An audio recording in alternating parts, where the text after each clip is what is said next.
This is the sound of redemption. This is the way that we bring it down. Down, down, down. Down, down, down. Down, down, down. Down, down, down. Down, down, down. Igniting the fire within you. Exalting the melody of freedom. These are the things that will bring it down. Down, down, down. Down, down, down. Down, down, down. Down, down, down. Down, down, down. So gather the faithful. Tell everyone to stand and shout loud. Shout loud. Shout loud. Let's bring it down. Let's bring it way down. Let's bring it down. Let's bring it down, down. Let's bring it down. Let's bring it way down. Let's bring it down. Let's bring it down, down. Down, down, down. Let me tell you, it's in the air. Joy is in the air. Love is in the air. Can you feel it? What it feel like? Freedom. What it feel like? Don't sleep on it, brother. You might get left, sister. Can you feel it? What it feel like? Freedom. What it feel like? Justice. No need to be counted, cause I am down. Down, down, down. Down, down, down. Down for the end of racism, for the end of bigotry, cause I am down. For the end of misogyny, that's right. For all the isms out there, just down, down, down. Let's bring it down. Rise up, people. No more foolishness, and let's bring it way down. Riding the river of change into the cries of contrition. This is the way that we bring it down. Down, down, down. Down, down, down. Down, down, down. Down, down, down. Down, down, down. We are the children of Eden, dancing and celebrating freedom. We are the ones that must bring it down. Down, down, down. Down, down, down. Down, down, down. Down, down, down. Down, down, down. So gather the faithful. Tell everyone to stand and shout loud. Shout loud. Shout loud. Let's bring it down. Let's bring it way down. Let's bring it down. Let's bring it down, down. Let's bring it down. Let's bring it way down. Let's bring it down. We've got to bring it down. Down. Stand up and shout. Stand up and shout. Rise together. Accountability starts now. The Eric Dawson Radio Show. Yeah. Rise up. Stand up, shout it loud. If you are not prepared to come to that table and to represent that voice, don't come. Because we don't need any more brown faces that don't want to be a brown voice. We don't need black faces that don't want to be a black voice. We don't need Muslims that don't want to be a Muslim voice. We don't need queers that don't want to be a queer voice. And if you're worried about being marginalized and stereotyped, please don't even show up. Kevin Jenkins. But we're showing up. We're showing up, Eric. We're showing up. We're not afraid to be marginalized, Eric. Yeah, not afraid. Call me another name. Call me another name, because the one you called me didn't. Again, because the one you called me didn't work. Call me another name. Good morning, Eric Dawson. Good morning, my brother. How are you? How are you, sir? Hey, listen, man. I'm on the wake-up list, Kev. Okay. You know, somebody said that to me one day. They said, hey, listen, I'm on the wake-up list. I said, you know what? There are a lot of people who didn't make it to the wake-up list. And so, and we were talking about a great man just before we aired, you know, who... Reverend Levin B. West. Another lion has passed on, another great teacher of mine, another good friend of mine, another person that stood with Martin Luther King, another person that understood what institutional development is. He was a trusted person, and we loved him. And this is becoming too much now. I mean, these people they were my friends. Mm-hmm. You know, Eric, one of the things I thought about last night was how blessed I was, and Gail was, and yourself, how we were blessed to be around these people for all the time that we were, and what we learned, what we observed. Mm-hmm. You know, and I got to tell you, it's really been troubling for me, because I know that all of this is going to be left up to us. You know, all of the lessons that they've taught us, all of the defeats that they've had, all of the victories they've had, all the things that they've done for people in their lives. Whether, you know, some people like them, some people don't. I always tell people, you know, you have the right not to like somebody, but I have the right not to listen to you, because I've seen the work that they've done. Now, show me the work that you've done. Yeah. You know, the lives that they've saved, the people that they've fed. And Reverend Levin P. West was a genius. Actually, he was a genius. People didn't know that. He was a genius. He was an economics major. You know, his mother was a major contributor to his life. Shined shoes when he was in college to get his economics degree. He came up here as a Lutheran minister, you know, and then he went out on his own. And majority of the mayors and governors and council people in this city clearly benefited from his guidance. And he had a little treachery in him. You know how he had a little treachery in him. Yeah. And he didn't suffer fools. And this has been for the last couple of years, I've lost a lot of dear friends that, you know, it leaves a big gaping hole in your life, because you just can't call them up and pick up the phone and talk to them, or you can't tell these great stories. I literally traveled all around the world with this guy. He had more stamina than me, and it was just amazing. Yeah.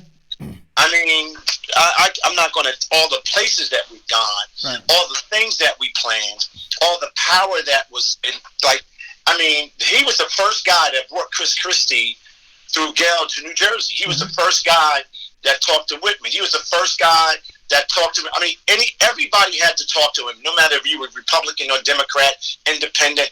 Everybody in the world had to talk to him. And he was, listen, he gave, it's always a joke. He always tells Sharp, I gave you your first $500 and you only gave me $1 back. Yeah. Well, you know, I told you the little anecdote that Reverend West told me. But one of the privileges that I had, Kevin, is my first marriage, he married me. Wow. Yeah. Wow. And, you know, came to the house. It was very, very small, ceremony. And, you know, he married me. But he said to me beforehand, because just, I guess, through the counseling and everything about marriage and walking me through all of that stuff, he said, you know what, Eric? He said, one thing that I will never, ever be responsible for is marrying two poor people. He said, I don't think that it is wise. He said, you have two people who have nothing to offer one another. He said, it's destined to end in disaster. He said, somebody has to have something, one person, and they can lift the other one up. But if both are at the bottom, starting off, he said that usually is a recipe for disaster. He said that he wasn't going to play any part in that. But yeah, I did have him officiate. I didn't know that. That's an incredible story. I didn't know that. Yeah. That's a good story. Yep, I was living in Georgia King Village, and my mother was living in Georgia King Village. At that time, I was living on Huntington Terrace, and wow. We had the ceremony over there in 25 Georgia King Village. And Reverend West, I was looking for somebody, man. I just wanted to, I didn't want a, big thing. It was just a matter of just, the legality of being married. And he said he'd be happy to do it. He was a long time friend of the families, and, he'll be missed. Well, it's interesting. When you say Huntington Terrace, you know this for a fact that your father was directly responsible for Gail and I meeting and being married. Did you know that? I think you told me something about that. Where'd you guys meet? Your father introduced Gail and I. And he tried to introduce us a year before, but of course, I didn't particularly like Gail at the time. She was so mean. Gail was mean when she was young. But he introduced us. Yeah, right. He introduced us. He got us to meet each other. He told me that he wanted me to help her. And I told him that I wasn't interested in helping anybody in the city of Newark do anything. I was only here for a short period of time. And he started inviting me to these meetings. And one day he invited me and Gail to a meeting. And then that's when I formally was introduced to her. And the rest is history. Oh, is that up on Huntington Terrace when he had Yes. Yes, your father was responsible for Gail and I getting married. I mean, absolutely responsible for us meeting, because he wanted me to meet her a year before. Mm-hmm. And he was telling me about this young lady. And I was like, okay, well, it sounds like everybody else are doing. They want to run for office. They don't want to do any work. I was terrible back then, Eric. I was terrible. Yeah. But then when I met her and had a conversation with her, I thought she was true to what she said she wanted to accomplish, she wanted to do. So that's how I got married. Your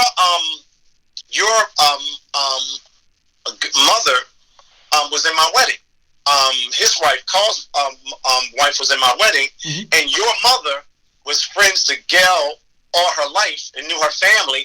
And I used to sneak and date Gail in the restaurant that your mother used to work in at the Priory. Yeah. And she knew that me and Gail were dating, and she kept it a secret. Hey, listen, man. My mother, your mother adored us together, though. When we was, oh God. Yeah. No. She's my mother's a saint, man. She's a saint. And she knows how to keep a secret.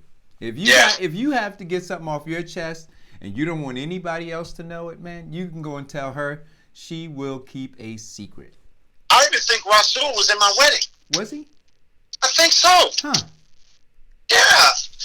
Oh, he listened to the show yesterday. That wasn't a wedding. That was an event. I can't. I still have foggy memories. It just happened. You were just part of it, huh? Yeah, I was just part of it. Hey, Eric, I was just a part of it. Yeah. No, but Reverend West was a main fixture in my life, and Gail's life, and a main fixture in Newark's life. But you know what I loved about him, Eric? He just got stuff done. Yeah. He just, when he got in the room, he did it in his own way, but he just got it done. He didn't suffer fools. Listen, he knew how to cut a deal better than anybody. I remember when he was working on the Grace Manor building, how they tried to rob him out of the money. That's a long different story, but not in a bad way. But he had to renegotiate his position. And he just was always actively working every day. Mm-hmm. And then his lovely wife had a stroke 10 years ago, and I think that took a lot out of him. His wife was one of the most powerful ladies that I ever met in my life, and I loved her to death. She used to call me her baby. She said, "Get over here, baby." And I just would, back then we were just all family, Eric. Yeah. All different family. Now. Different now. So listen, we got and I don't know where you want to start, Kevin. I mean, we got, actually, you know what? Let's finish off what we were talking about yesterday with regard to the vaccine stuff, right? Yeah. Because you sent a video that I got an opportunity to check out. And in that video, I can't remember the doctor's name, but he traveled from Boston. I think he also said that he's running for U.S. Senate out of Boston, right? But what he said, he said quite a few things, and he was definitely on code. His name was V.A. Shiva Ayen Ajorye. Right, and I would suggest that everybody go to his page, follow his page. I did. I get nothing out of it, right? But I think that other than to be edified, to get more information.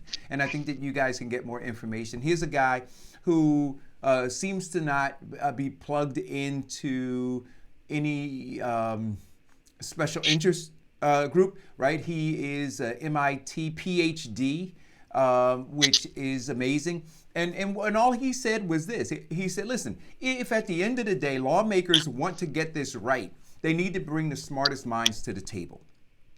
And I think nobody would disagree with that. So even in the discussion that we had yesterday, and it was a spirited one, about, whether you or me or somebody else wants to, have their children or themselves vaccinated. I mean, individually, we make those decisions.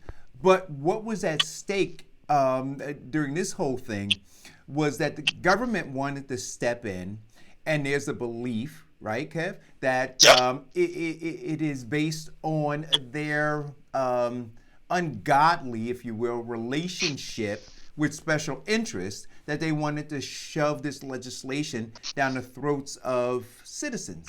And people said, wait a minute, what's going on? And there were two things there. One, that this relationship that they have with special interests and how they're going to benefit is one thing. But then the second piece of that, and you mentioned it, was that there was this caste system set up that would benefit one group and would put in harm's way possibly another group. And the whole thing was, well, we just need to push back against all of that. Voters wanted to push back against it. Citizens, parents, mothers, fathers wanted to push back and say, look, we need to slow down on this. We need to take another look at it. And I think that if we're going to get it right, either way, because I don't want to be right. I want them to get it right. And I want them to get it right based on data, based on science. And if we're going to do that, we can't cherry pick who our experts are that are going to sit on a panel to discuss this. We have to have an open door, a policy, and we have to be transparent to hear all arguments so that we can make the most informed decision about which way to go.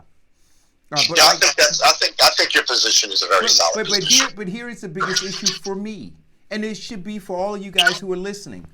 If you now understand, I want you to, what do they call it, Kevin? They call it a conflict of interest, right?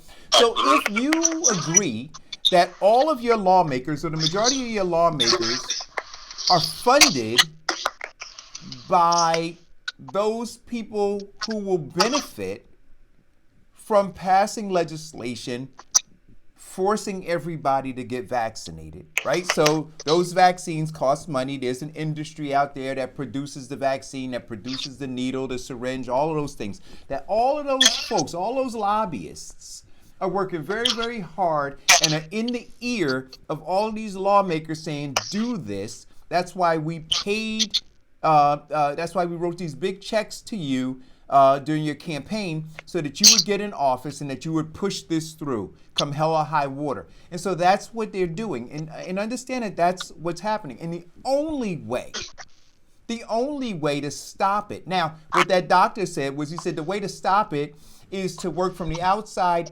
in and to work from the bottom up. I think that that's part of it. I think the other part of it is we got to kick them off the island. We have to recognize who they are. We have to realize that they don't have our best interests at heart, that they're not working for us, and then we have to remove them from office.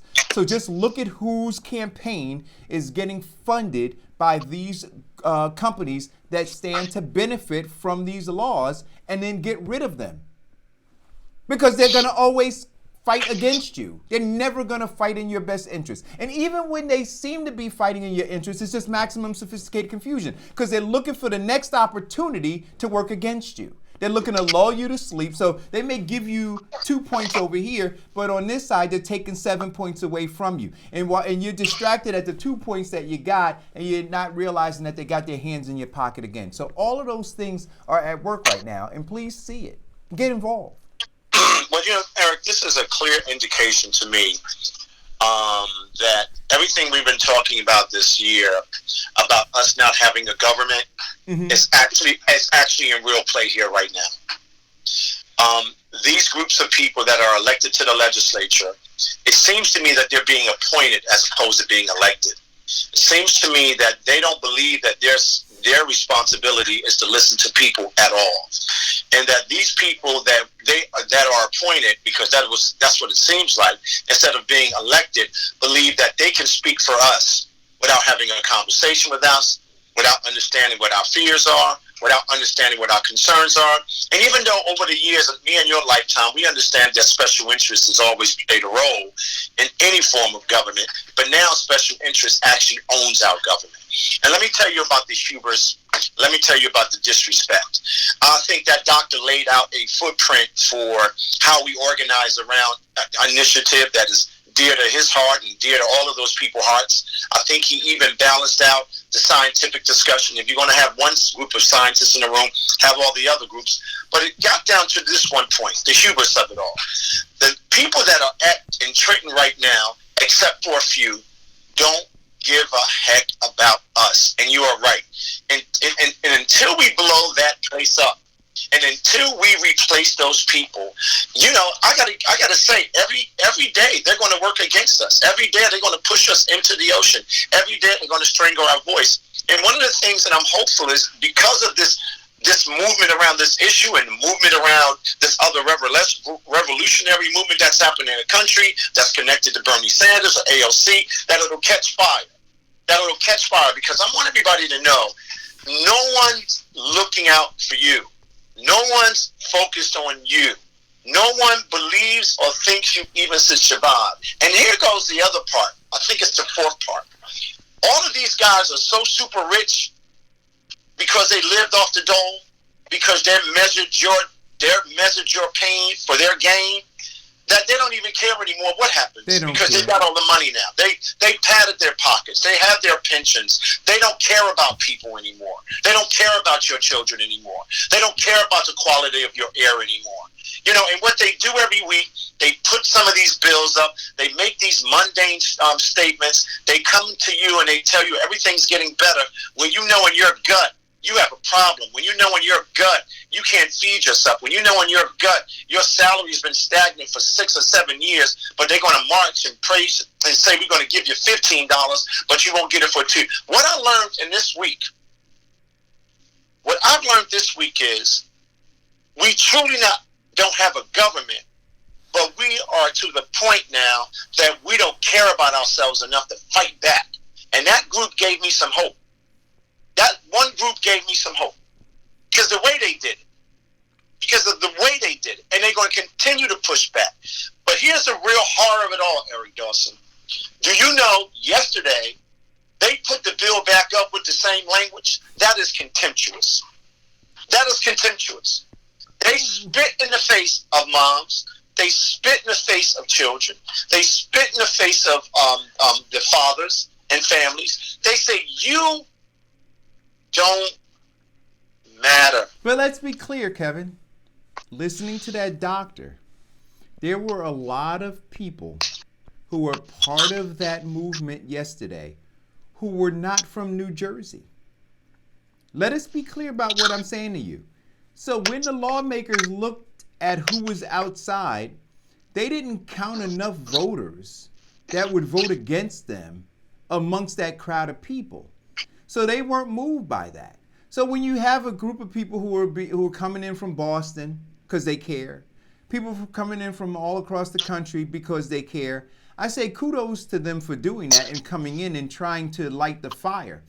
But at the end of the day, for these lawmakers, the knife that has to be pressed against their main artery, Kevin, has to be the New Jersey voter. Because if the New Jersey voter's not showing up at those protests, at those rallies, speaking out, then what the lawmakers understand, what these unscrupulous politicians understand, is that they're not going to show up on election day to vote them out. So they'll allow the noise to happen. See, they become very, very good at this. They become very, very good at it. And again, I've been in those, and you've been in them too, where I've looked out the window and said, okay, who's out there? all right, yeah, those are not. We probably got 2% of people who vote out there. The rest of those people are people from out of town but they're gonna go home at the end of the day. And yes, I'm not saying that they don't care, but they can't vote. And unless those people are gonna come here during the election cycle and knock on doors for candidates to oust those current incumbents, then nothing's gonna change, because they said, well, the people who can vote us out of office, the people who should be out there motivated and speaking out against us, they're not out there. Well, the people that I've seen and the people that I've been paying attention to, but let's get back to your point of some people not being from New Jersey, where there was a lot of people all over the world dialed in that might have not been on the ground in New Jersey. So you have people from UK, you have people from Africa, but the people that were here in New Jersey over the past sessions, the 2 sessions, they come from all of the metropolitan area. So I'm hopeful and prayerful that more New Jerseyans, I'm not suggesting that the majority of them weren't, because I don't know, but based on what you're saying, I hope more New Jerseyans get involved, because it's just beyond vaccination. It's beyond that. It's about the contempt that this legislative body and these elected officials have against you. It's against your children, and against your family. So you know what? I hope and pray, because I know they put the bill up again. They're contemptuous. It's hubris. And they're saying, forget you, screw you. But I got something is in me that tells me that this one thing, more than all the things that we've been discussing, is going to ignite something enormous in the state of New Jersey. And I got to tell you, I have that gut feeling. And I hope my community gets involved and don't get bamboozled. Don't get the narrative twisted. And I'm prayerful for that. You know what I want to ask? See, because we are in an election cycle, right? And folks should be looking at who is on your side and who's not on your side. And now we know that former presidential candidate, current New Jersey U.S. Senator Cory Booker, right, is coming back home. And the question is, where does he stand on this? Beyond that, where does Donald Payne stand on it? Where does Senator Ron Rice stand on it? Ron Rice voted no. He stood with the parents. Okay, there we go. But that's what I'm saying. It's important to know, right? Right. No, it's a good point. And Cory may be standing with the parents. I don't know, but we need. No. He's not standing. No, he's not standing with anybody. He's in Washington at the impeachment hearing. Forget about the maybes and the parents fighting in New Jersey. Right. Give me 1 second, Eric. Keep the show going. I'll be right back. All right. So we need to figure out where he stands on these issues. And we need to also understand where you have folks like Larry Hamm, who's now thrown his hat in the ring to run for U.S. Senator. Where does Larry Hamm stand on it? So when you have that kind of movement, you have those number of people show up, you have that kind of press toward an issue like this, one that is so pressing to the very safety of our community. And then you have folks who are running for office, and for them, all it's about is holding up a poster, taking selfies, and not leaning into hard issues. And I want to say to you, part of the reason they're not leaning into those issues is because their alignment with the political party, their desire to benefit from those special interest groups that have those big checks to write.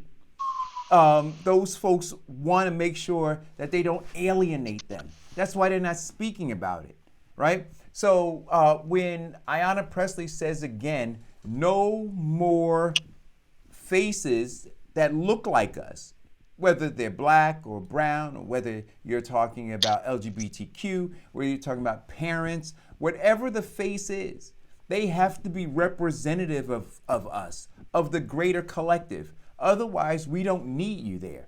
And so what we keep saying, you can see it through the actual performance or lack thereof, that there is no government for you guys.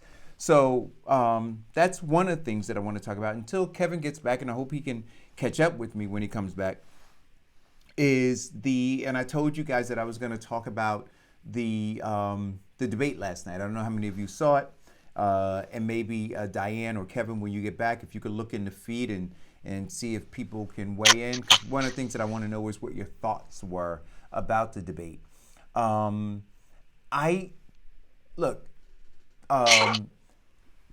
one side, guys, you have no new ideas, not one new idea.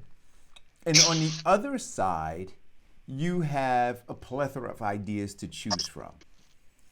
So Kev, I was winding down about about what was going on in Trenton, and started to broach the conversation about last night's debate. Did you happen to watch it? You said you weren't going to watch it. No, I didn't watch it. You didn't? Yeah. No, but I got a debriefing at 11 o'clock in the evening from one of our Informed class members called Farrakhan Sawab. Oh, he did ask a question. He asked if we knew anything about Steyer. Right. Well, I told him that. Let me tell you what I did tell him. I said, I knew Steyer was the first billionaire, and and I'm saying that not to be cynical, but the first billionaire that understood the seriousness of getting rid of Donald Trump. And what Steyer did over a 24-month period is spent his money and running commercials that talked about what damage Trump was doing to the democracy of this country. I didn't say our democracy, the democracy of this country, and that he was the greatest existential threat and that we need to be working together to impeach him. So if you listen to his words, he put his money where his mouth was long before anybody else did. So I was saying to Farrakhan yesterday, I find what he was committed to is very different than what Bloomberg is committed to. He knew, he put his money up, But here's my question about Steyer. Yeah, he put his money up against Bloomberg. Against Trump. Bloomberg. Against Trump. Not Bloomberg. No, he put his money up against Trump. I'm sorry. But the problem is bigger than Trump.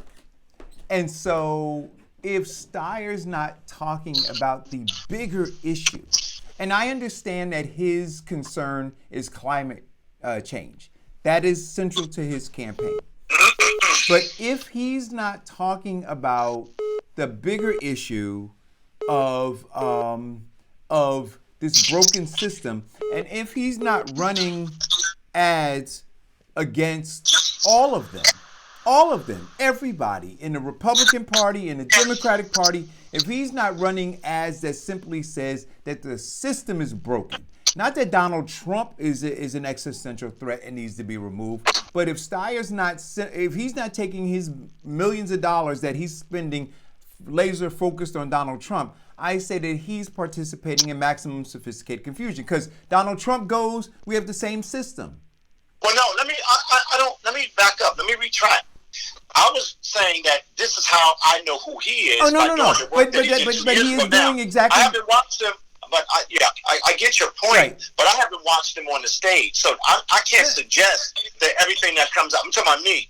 I can't suggest that everything that comes out of his mouth is just about Trump. I'm saying he knew that Trump was an existential threat earlier on, and he spent his money. That's all I was saying about it. Right. No. So I was answering Farrakhan's larger question. We got to call caller go. Okay, I got you. Mm-hmm. Caller. Hey, how you guys doing? Good morning. Good morning. I gotta say, Eric, I do think you're right as far as if he was just concerned about Trump. The thing is, after watching all those people up there on the stage last night, you said something very interesting. You said on one side you have no new ideas, on the other side you have a plethora of ideas. Now, me personally, I don't know if you need any new ideas. I think you just need to take action on some of the ideas that's already in there. Right? I don't think that you don't have to reinvent the wheel to ride down the road. Right? You know what I'm saying? You just have to figure out how to make the tire last a little longer. Right? So that's the same situation with our American politics. We don't have to reinvent it. I don't even know if we have to, as you say, destroy it or blow it up, as much as we have to actually do some good with what's there. And when I listen to everybody on that stage,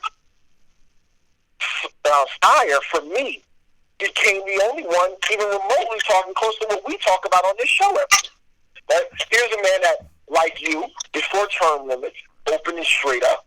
This is a man who actually said something about poor people. He was the first. Well, I guess Buttigieg would have been the first to mention poor people, but his statement was like sort of just in general.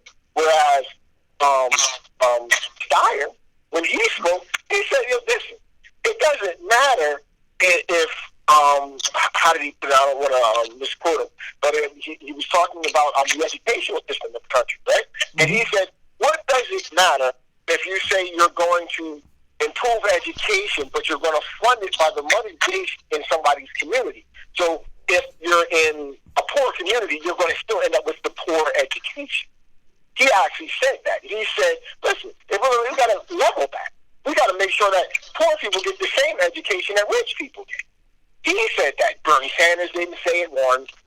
Elizabeth Warren doesn't say that. He said it. He said, listen, there is no way, okay, if your community is based on, if taxes is how you get your money for your Board of Education, and you live in a city that's poor, your education is automatically poor. Mm-hmm. It's automatically not going to be as good as someone who's in a more affluent community, financially. So he said that was no good. I gotta say, after watching it last night, I heard a lot of the same old from him, and I still want to do some more background on him, and it was just last night. But I gotta say, for me, personally, he was the only one talking anything truthful. And the funny thing is, at the end, when they were having the questionnaires with the candidates, right? He was the only one that actually used the word "the truth." I watched everybody else. They said, well, why are you gaining votes in places like South Carolina but not in like Iowa and stuff like that? And then they said, if you could win, why do you think you will? And he was the only one to say, essentially, I'm speaking the truth. What I'm saying resonates everywhere in the country because it's the truth. And no one else was saying that. No one else, everybody else had some other theory about how they were going to, they had a better game, a ground game, or this, that, or the third. He just said, listen, man, I'm speaking truth. Truth that when a person hears, they can apply it to themselves and know that what I'm saying is right.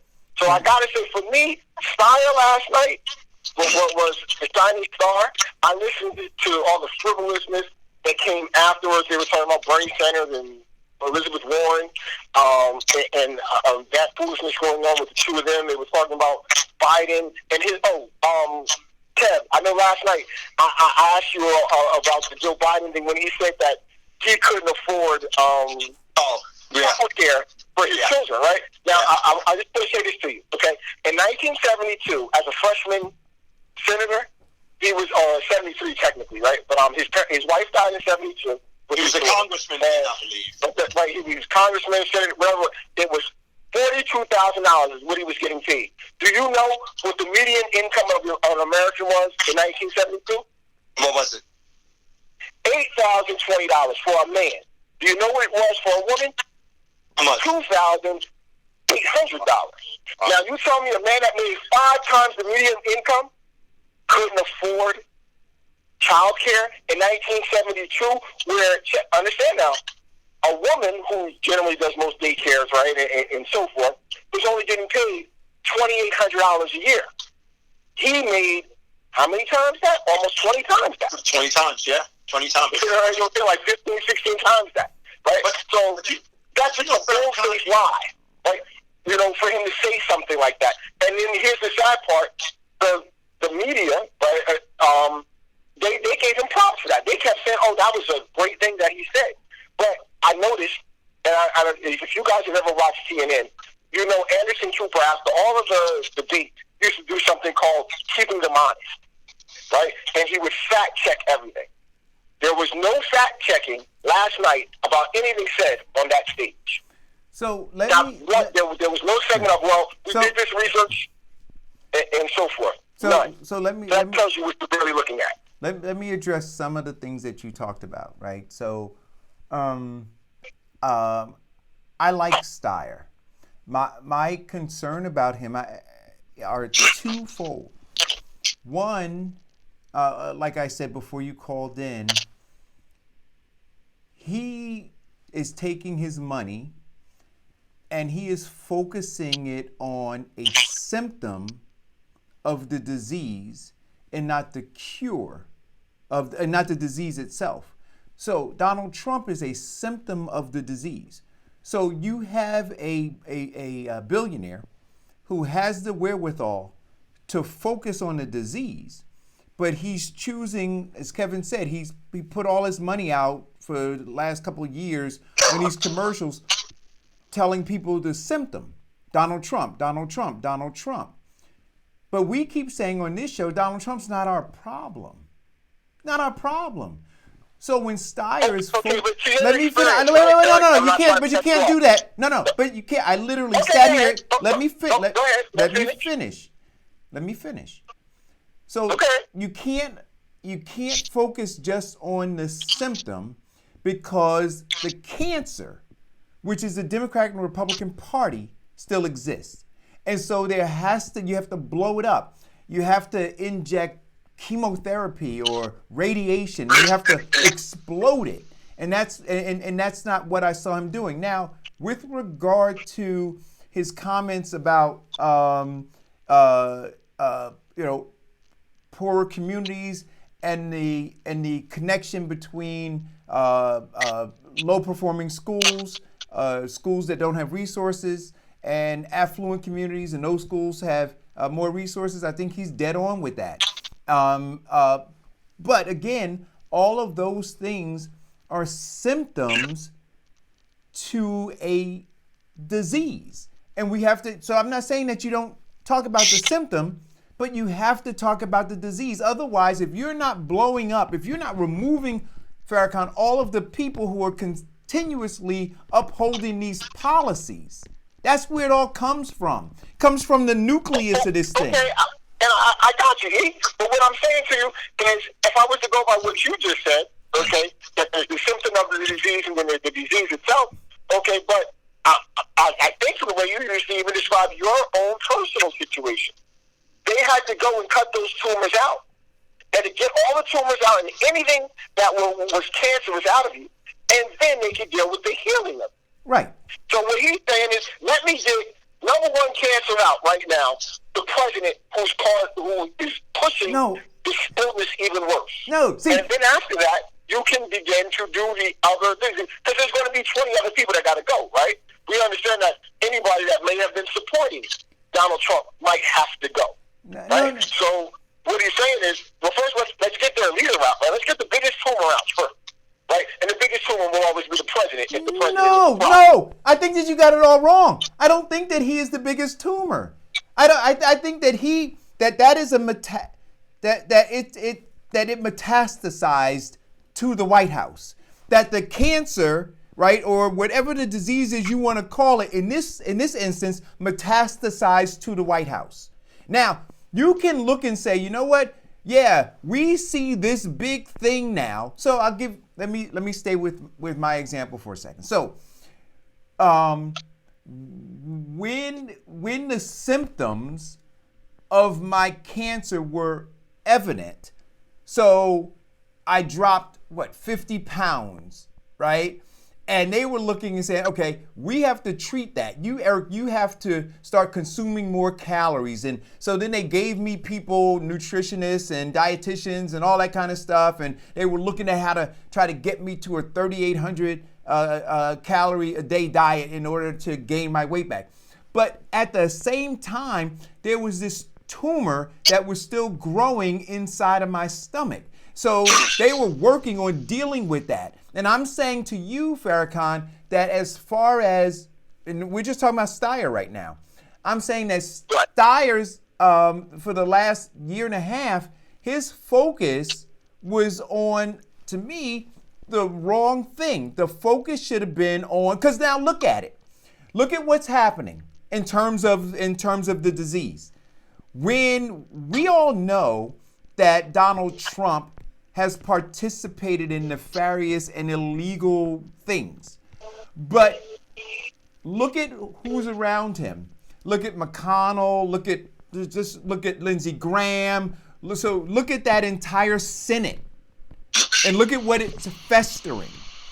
Look at the congressional people on that side who are festering it.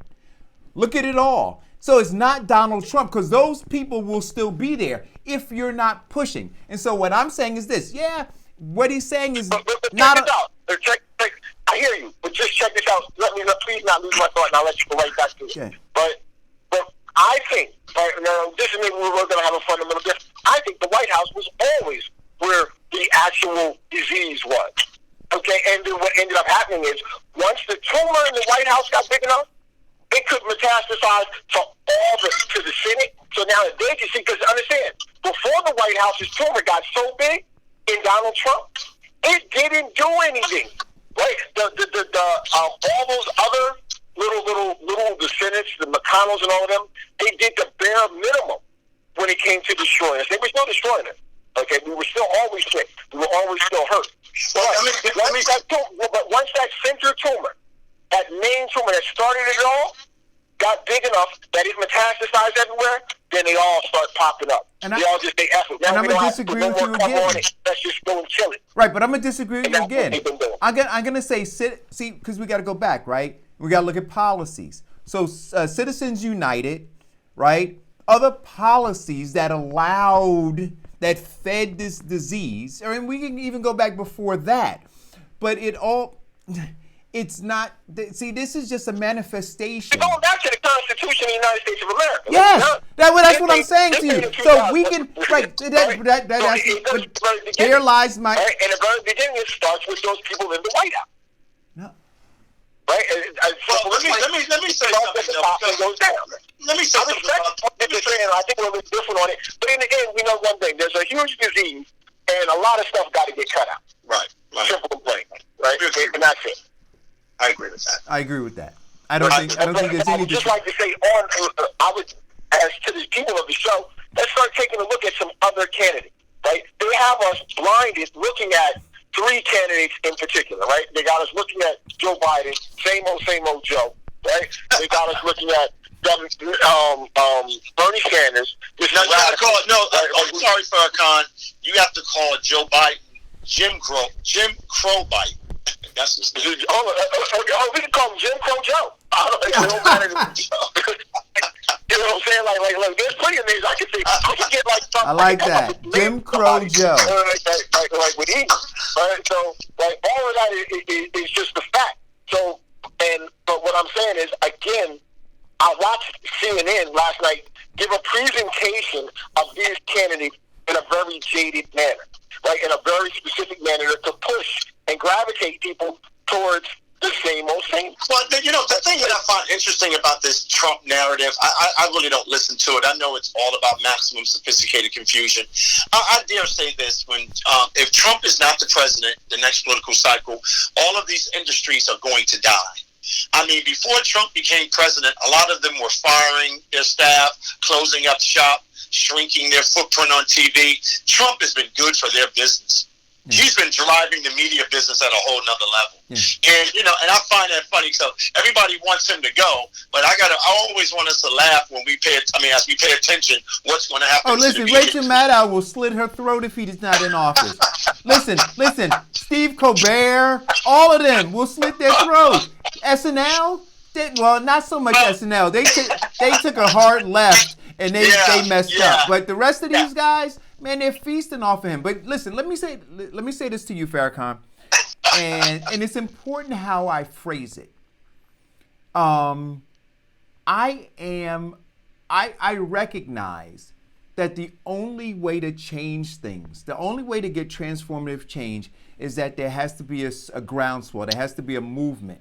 We see it all over the world, right? Where hundreds of thousands or millions in some cases of people pour into the street to effectuate change. There's no difference here. So when I look at the candidates right now, whether it's, so let's take Amy Klobuchar. She stands by herself. So if she were to win, she has no ability to move anything down ballot. She's not done that work. So it's all about her. If I look at Steyer, it's all about him. He can't win down ballot. It can't. Okay, if that's the case, then only Joe Biden can. No, I hear what you're about to say. So wait. Only Joe Biden well, let me finish. Right. So the only two that I believe will be able to bring some down ballot candidates with them would be Bernie Sanders because of the movement that he's created, and Joe Biden because of the establishment that he's already a part of. You got to add a third in there. If you're going to use that principle, you got to add a third. Who? Buttigieg. Well, Buttigieg is establishment too. Buttigieg is what I didn't know he was married to a man. Right. I knew he was but gay, Buttigieg is establishment. Do you disagree? Buttigieg has a segment of the population that is highly political influential. And he will be able to use that movement to threaten to get people out that are not reelected if they do not work with him. He actually has that ability because of what he's representing. No. Wouldn't you say? No. Well, listen, I wouldn't say. But I wouldn't say. See, because let me just say this, guys. In 2 weeks, we're going to have our first major primary, and back-to-back, Iowa and New Hampshire. We all know what happens after Iowa and New Hampshire. And I think a lot of those people will still be on the stage, maybe -1, right? So you're going to probably end up having 4 white men and one white woman, you know, great America. So we're going to see what happens after that. So by the time we get to Super Tuesday, Biden will still be around. But after that, I think we'll be narrowed down to the 2 that are going to survive, or the 3 that are going to survive out of Super Tuesday. So we got a lot of work to do. I really still, to this day, none of those candidates are talking to me. They're talking in, you know, macro terms, you know, universal health care. They talk, and they have the right to do that because they're running for president, but no one's talking directly to me. So until I see that, you know, because they're going to continue to keep staying on message, because that's what the system is. If you get off message and you start radicalizing even worse than Bernie Sanders is, you can forget it. The media will turn on you. So let's see. Let's give it some room to breathe. Let's ask them more questions. Let's see who survives these next 2 phases. We already can almost predict, but let's just see what happens. Well, see, but I don't want to. But this is, Kevin. I think that's dangerous. I don't want people to see what happens. You don't think that's dangerous? Yeah, I'm saying I think it's dangerous. I don't want people to see what happens. What I want people to do is get involved, right? So no. So you take. So you don't wait a minute, Eric. You're taking a part of. I didn't say not get involved. I'm saying that we got 2 primaries coming up, right? I'm talking about the political steps that's being taken place right now. We've been telling people to get involved for years. I'm just talking about, well, this is what the limited process is right now. You got to decide as a candidate who you're going to vote for.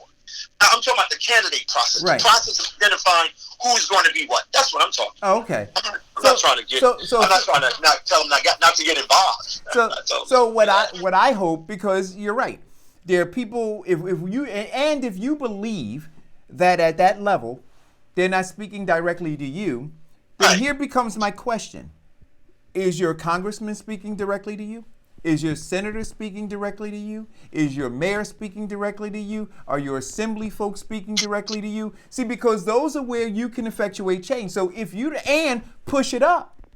I agree. No. So to the degree that you don't see at the national level that presidential candidate speaking to you, then it is incumbent upon you to make sure that the undergirding of the democracy within this government, within the state that you live in the county you live in the town that you live in, are all on code to be able to drive a message to the White House. I don't disagree with you. I don't disagree with you. I don't disagree with you. I think that you do have to work from where you are. You do have to work against those people. And I think we've set a roadmap for people to make real good decisions about not supporting these people because they don't support you. That's absolutely right. I agree with you. I'm not going to belabor it. I agree with you. Listen, we had a discussion yesterday, and unbeknownst to me, I guess it's before the Supreme Court. Remember the 2 people in Chris Christie's administration that engaged in the Bridgegate fiasco? Right. And they were charged, of course, with a crime. And as you said yesterday, Supreme Court, one of the Supreme Court members said they don't know how they got here with this, that this does not look like it's a crime. And I think you and I and Diane had this discussion about overzealous prosecution. And I got to tell you, I remember this case. I followed this case. I know it was a hit job. I know, these people probably did do something wrong, but didn't meet the measure of being a crime. And, we talked about overzealous prosecutors, and as black men and black people, we've seen damage done when we have overzealous prosecutors, like we saw in the Central Park Five, like we've seen when black men are killed, prosecutors defending and tearing down the victim, or putting men in prison for life, knowing that they trumped up the charges, knowing they did not have the right information, playing to fear, playing to all of the things that they do. One of the things I was saying to you, Eric, this morning is that on one part of me, I want them to win. I want them to actually win this case so we can start looking at and setting up a new process with prosecutors. Thanks. See, prosecutors are never held responsible for being political and putting people. Watched a lot of people be impacted by that. And that's a national discussion. That's a national discussion. It's just not happening here. There's got to be a way that these prosecutors pay a price when they break the law, or they hide evidence, or they go after people and destroy their lives without any repercussions. Mm-hmm. How do you believe that? I have a question. So you telling me that they didn't commit a crime by purposely bottlenecking the George Washington Bridge, which impacted, one person did die because the ambulance couldn't get to the house in Fort Lee. So you tell me they didn't commit a crime by blatantly using their power, elected officials and appointed employees using their power to destroy or to stop because they wouldn't do what they wanted to do? They didn't commit a crime. No. No? No. We see things totally different. Well, let me just tell you why. And You he's have to understand, Let her finish. Diane, you asked a very specific question. Right. Did they do something wrong? Yes. Did they cause some harm? Yes. But is it a crime? See, that's what I mean. The prosecutor. So what's the definition of a crime then? You know I'm looking it up, Diane. Right? I'm gonna give you the actual definition of a crime, and then we're gonna see, because now you got to look and see whether or not Yeah, because if that's the fact, we're looking at all elected officials that have been convicted of crimes, and you're saying, oh, well, these are overzealous prosecutors. This particular incident wasn't a crime because of what they did. It did cause harm. Yeah, but when people are elected, I'll give you an example. Diane, I said they did harm. But does this constitute a crime? And see, if the prosecutors would have done their job, this is what I mean about, I'm talking about overzealous prosecutors. If they would have done their job, they would have realized that this was going to be overturned. They were trying to make a name for themselves. They were trying to build a case, and it wasn't strong. And this has been happening in the Justice Department for some time. Okay. So can I read it? So you say I got it. Can I read it? Strong. This case led on to the gentleman at the Port Authority being fired because he too abused his authority by going to the airport and the airlines and telling them, I need you to give me a direct flight to South Carolina because that's where my summer vacation home is, where they didn't even have flights to go to. So they put everybody's lives in danger by creating a flight for him. That's not a crime. Wait. Let me read let me read it. What's the definition of a crime? I'm going to read it. All right? Uninterrupted. It says, in ordinary language, a crime is an unlawful act punishable by a state or other authority. The term crime does not, in modern criminal law, have any simple and universality accepted definition, though statutory definitions have been provided for certain purposes. The most popular view is that crime is a category created by law. In other words, something is a crime if declared as such by the relevant and applicable law. One proposed definition is that a crime or offense or criminal offense is an act harmful not only to some individual, but also to a community, society, or state. Such acts are forbidden and punishable by law. So the question Diane's asking is, was what they did harmful? And if we look at this definition in its purest sense that I just read to you, then you would say that these things were harmful. And so now the body that looks to decide whether it was a criminal offense, then yes, that prosecutor has a right to be able to do that. Listen, what the Supreme Court is doing is they're reviewing statutes and they're reviewing precedent, right? That's a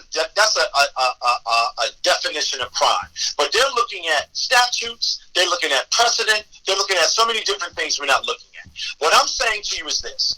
This overzealous prosecutor would get us to this point. I didn't say that they didn't cause harm. I didn't say they should have not been fired. I didn't say any of those things. I said that this prosecutor, whoever this prosecutor was, did not map this case out the right way because he was overzealous. Now, and about the airline... But we don't know that. Wait a minute. Let me finish. It's before the Supreme Court. We don't know that. That's what I'm saying. The Supreme Court, before it got to they could have easily said, the Supreme Court could have said, we don't want to hear the case because you're guilty. Right. The Supreme Court could have said, we don't want to hear the case because you're guilty. But what we going to say? But I'm saying something else. The young man that you're talking about, I forgot the lawyer's name. I knew him a long time ago. He pleaded guilty. Right. He pleaded guilty, but no, wait a minute. He didn't fight it. He knew it was wrong. He didn't. That's fine. There's a whole lot of people who fight cases who are still guilty. No, just trying to get a lesser charge. So you got to understand. But you're missing my point. You're taking what I'm saying out of context, Diane. Go ahead. You're taking what I'm saying out of context. I said to you earlier on, I believe they did something wrong. Boom. I said, yes, they should be punished, however that is. But the case that they put before the Supreme Court, the case that they put before the courts themselves, right, fell apart. Because now you have the Supreme Court saying, well, I don't know if this was a crime. Right. This might have been a bad act. But you know what? But listen, listen, I think that what the Supreme Court is doing is prudent, right? So they say we're going to look at this thing, but I'm not prepared to say that the prosecutor was overzealous. I'm simply going to say that the Supreme Court is reviewing this, and we're going to get some additional information. Wait a minute. I didn't ask you about that. I said to you, I didn't ask you a goddamn thing about that. I said to you, it got to the Supreme Court. So obviously, for it to get to the Supreme Court, it did not what? It did not fit. It did something was wrong with the case. So when I say overzealous prosecutors, that's like somebody going to Diane and saying, oh, I'm going to lock you up or indict you because of this, knowing all along they didn't have a strong case. Let me ask you a question, Kevin. Based on that, and I understand what you're saying. You're saying that if the prosecutor had buttoned it up properly, then the Supreme Court would have looked at it and it would have been a non-issue. But here's the question. Well, sometimes. Right. Yes. But here's what I'm asking. So the Supreme Court is going to review this, and if the Supreme Court comes back and says, yeah, they did break the law, then what does that mean for the prosecutor? Well, they went to the high court and they lost. No, but then what does that? No, it's not just that simple. What does that then mean for the prosecutor? Would they still be overzealous? You are taking. You know what? I don't understand how these conversations happen. I'm saying to you that am I not making sense to you, Diane? Prosecutor can take an action that will cause damage in people's lives. Sure, they can. But the question is, did they do that in this case? But did they do it in this case? Wait 1 minute. You're throwing. I'm having a very, very narrow, specific conversation about the act of an overzealous prosecutor, which all of us know as black people we have seen over and over again. But are you saying that this particular prosecutor was overzealous? Kevin, we do see it over and over every day. But these two that's going on, I don't care. I take these two out of it. Guilty. I said take these two out of it. I said no, you put them in it. I know. I said as a small example. You're always dropping other stuff in the damn conversation. I'm talking about an overzealous prosecutor. What's wrong with y'all? Right. You're right. Anybody that uses their position that's overzealous to help prosecute somebody is wrong. But again, that goes back to the people that put them in this position to do what they do. All right, I have to look at it both sides. Just because they indict you don't mean you're guilty. But them two right there, they guilty. No, wait a minute. I didn't say wait a minute. No, Eric, I didn't say that they. I said it and they did something wrong, whatever. But right now, they're before the Supreme Court. So something in the case didn't fly well. It got dismissed at the I think it was dismissed. They threw it out. Hold on, let me make sure I got my notes right. Mm-hmm. Get the notes right, because they guilty. Oh, wait a minute. You're the same one that said Susan. No, wait a minute. You're the same one that said Susan was convicted. When they shut down the Fort Lee, That's proof. Fort Lee, that little old tiny town, because of that mayor, they didn't know what they were about to get into. They did not understand the repercussions of people trying to get into New York and the George Washington. No. Bro, if you remember, the evidence, there was a phone call where they discussed what was going to happen. Yeah, she had the phone call. They discussed what was going to happen. Hey, Eric, let me read what Alan Patterson said. The appeal was dismissed in the lower court, but the Supreme Court still took up the case. SCOTUS, what is it? Supreme Court is exploring another issue as like in the Byron Island case. Okay, so they got some latitude to explore it differently. All right, but let me just say this. Yesterday, Diane, you said that Sudan Thomas guilty had pleaded guilty. Yeah, I had to do a retraction. I read it somewhere, and I had to find an article that I actually read because it was a newspaper sent to both of us that they did a long, in-depth thing, and it was not just about him. It was about the entire corruption in Jersey City. So I had to retract that. He did plead not guilty. He guilty, though.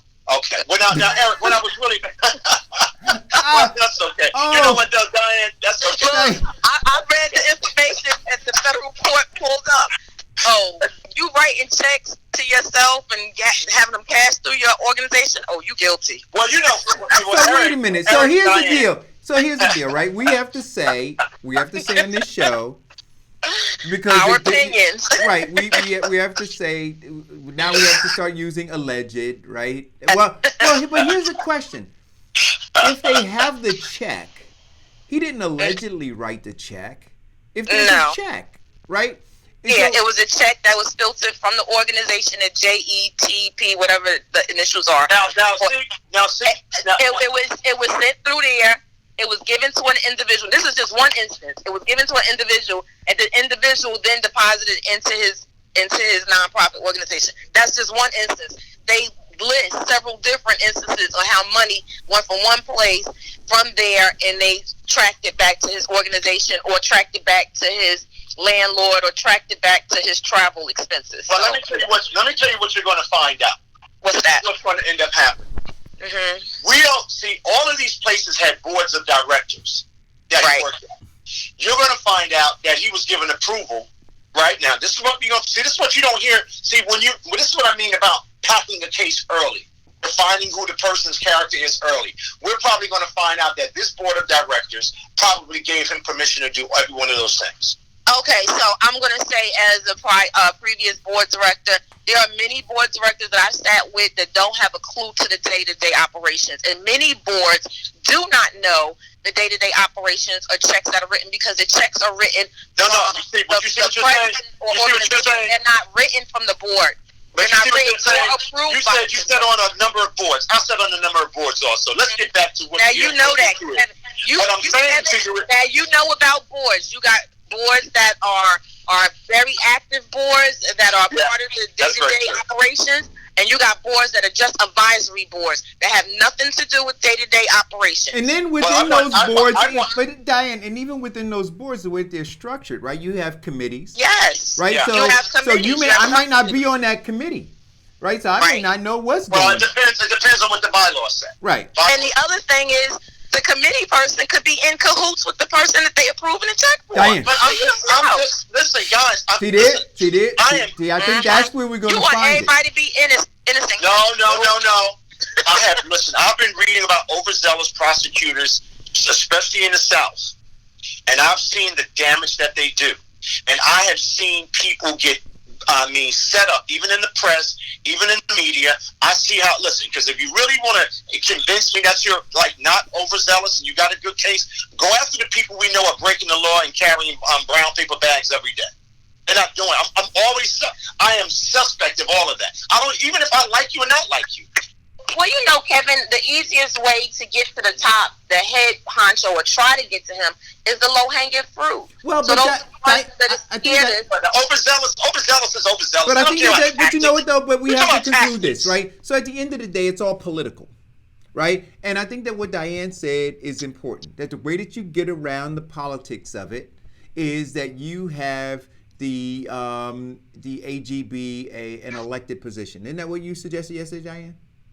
Yes. Right. See, because I actually agree with Diane. Yeah, as long as he or she is appointed. But that's hopefully we can get there. I'm saying that across this country, you have overzealous prosecutors locking up people without full protection of the law, and guess what? They don't pay a price. That's what I'm saying. I started my conversation up there, and I'm going to keep it. Maybe the correction of that is, Kevin, that there needs to be more citizenship type boards that oversee these prosecutors, because you're right, they do prosecute people unnecessarily because they're trying to make a name for themselves so they can go on to the next department. Isn't that what Kamala did? Position somewhere else.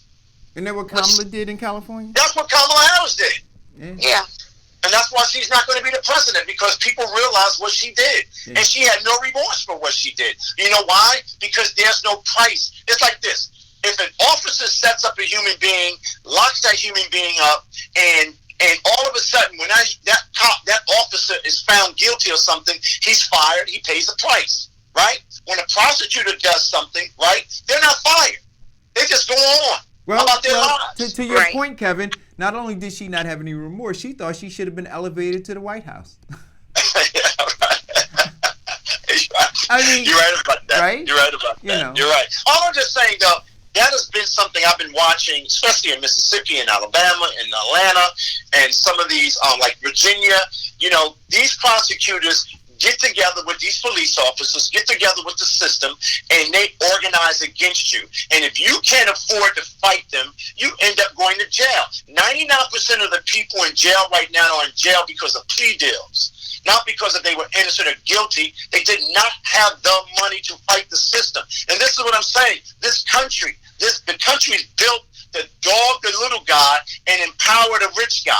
Keep the rich guy in jail, but throw a young man or a young woman in jail because they have a system that connects the prosecutor to the judge and and they ruin these people's lives. And if you want to talk about democracy, if you want to talk about those kinds of presidential candidates, that's what I want to hear them talking about. Not just mass incarceration. We know what that is now, slavery by another name, but changing that system completely, top to bottom.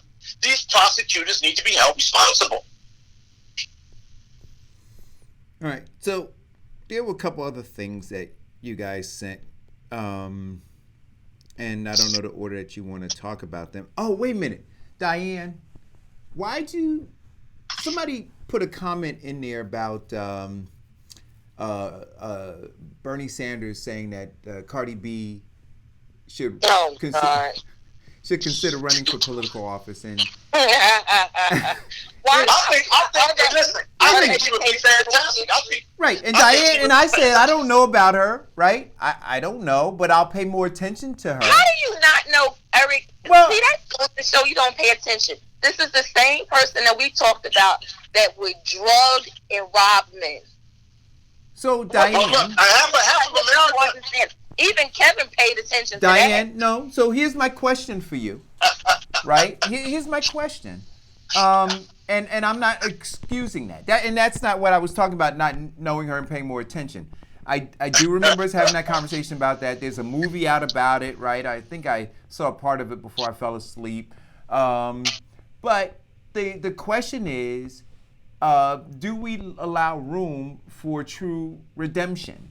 And I don't know where she is. And that's why I said I want to pay attention, right? Because if the rest of her life after that, has been progressive change to become a better person. Would you trust Bill Cosby with your daughters? Would I what? Would you trust Bill Cosby with your daughters? No. All right then. Right, but wait a minute. There is no room for that type of redemption. No. You can't drug and rob me. Wait a minute. Okay, listen. for me to say it's good for you to be an elected official. No. Listen. I'm good. So now I'm gonna tell you this, right? If you take Tookie Williams, the late Tookie Williams, if he had been let out of jail, right, and he wanted to run for office, if I had looked at his work afterwards, I would trust him. Irrespective of what he did prior to that. Because he I came. gotta tell you something. Because wait, would you disagree if you with me rape then? women, no, wait a minute. Oh, wait. Would you wait disagree 1 with minute me? Now. If you rape and drugged women, I'm not even going to use the word rape. That was never proven. But if you drug women, right, under any circumstances to have sex with them, because you didn't have to do it, he had more power than all of them. Who are you talking about? Come on, Bill. Well, I said no to him. Then why are you talking about can't this? I said somebody Tukey. just so you can get a yes. What? The answer is no. You drugging people? No, and no. Look, if you murder someone, right? If you murder someone, you rape someone, you abuse someone, off the island. I don't want to hear anything. That girl should be in prison. That goes to show you the double standard. She gets up and tells everybody, "Oh, well, I basically raped them and took their money and took advantage of them." And she bouncing around here, can't read and write, talking about she's involved with Bernie Sanders. It goes to show you how much Bernie Sanders got. Let me ask you a question. Black people. He I got wanna- that wait. evil I wanna ask you- woman out I there. wanna ask you a question. With her, giving her credibility. That's the corporation. But I want to white ask you. supremacy. No, but I want to ask you a question. Like, and I'm not. This, I'm really asking this question. Hey, Diane, we got him now, Diane. Look, No, you got him. but I'm really asking this question, Diane. Go ahead. Diane, the number of times that I've talked to pastors. Oh, Lord. Wait, no. Don't evoke the Lord. I'm just talking about pastors. Don't bring. But Diane, I've listened to stories, or journeys. Let me not call them stories. Journeys that pastors have taken, where they've walked on the really, really dark side. And we can name one who passed away a few years ago, who was in Irvington, who did will not. What? We will not name him because he is not here to defend himself. What we will say is what I'm saying is who did extraordinary work, and that church still sits there in Irvington. My choice, I will not follow someone that I do not believe in or trust. And if you are drugging somebody, not is currently drugging, but not currently drugging, but had in the past drugged. No, let me stop. Wait a minute, Diane. Stop, Diane. Stop, Diane. Get out of here. Ron Christian is who you're talking about. That's right. So stop. Let me stop. He was wait a minute, though. Wait a minute. He was one of my best friends on earth. Yes. You didn't know that. But let me just say this to you. You're mixing apples and oranges. Absolutely. He had used drugs. That's right. That's why I said had drugs. Using drugs and causing harm to somebody. That's right. Steal from Hey, guess what? But my question, listen. Wait a minute, Diane. That's an addiction. Now, Bill Cosby didn't have no goddamn addiction. He had pills to get you addicted to have sex with you. What are you talking about? And then this woman, what's that damn woman name again? Cardi B. Cardi B. Cardi B got to get kicked off the island. Bye-bye. Eric? Yeah. You ain't winning this one. Let it go. Like I said, somebody's redemptive journey, somebody's remorse. That's funny. And I don't know whether she's shown remorse. Everybody want to misinterpret the word redemption. Everybody wants to misinterpret that word redemption. There are some people that have done things wrong. All of us are not. None of us are perfect. But there's a line we got to understand. You murder, you rape, you assault, you hurt children, you do off the island. Ain't no redemption. You need personal redemption between you and God, but don't come up in my corner talking about, well, leave me with your son. I learned my lesson. I ain't gonna rape nobody. No, you don't get to do that. And the people that are out there knowing that other people rape children, that have taken advantage. Wait a minute. So we're going. Wait a minute. Hold it. Wait. I don't know that. Listen, I don't know that Cardi B is asking. Well, firstly, I don't know that. Well, she did say that she had considered running. But I don't think that Cardi B is asking for to be around some people's kids. The question is whether or not anybody that falls in those categories. But she's a rapist. No, this girl's a rapist. Rapist is a rapist. That's she's right. a rapist. I'm gonna put her on my kids. Out of her mouth. Nobody's saying put her around your kids. No, she shouldn't be performing. She was around adult men.